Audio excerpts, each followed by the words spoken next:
தமிழ்நாட்டின் வளர்ச்சி பயணத்தில் ஒருவரையும் பின்தங்க விடமாட்டோம். வெல்வோம் ஒன்றாக.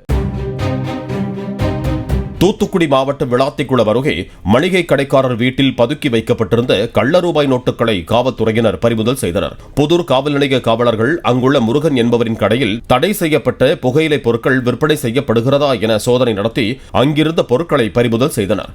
இது தொடர்பாக அவரது வீட்டில் நடத்திய சோதனையில் 3,46,000 ரூபாய் மதிப்புள்ள 500 ரூபாய் கள்ள நோட்டுகளும் சிக்கின.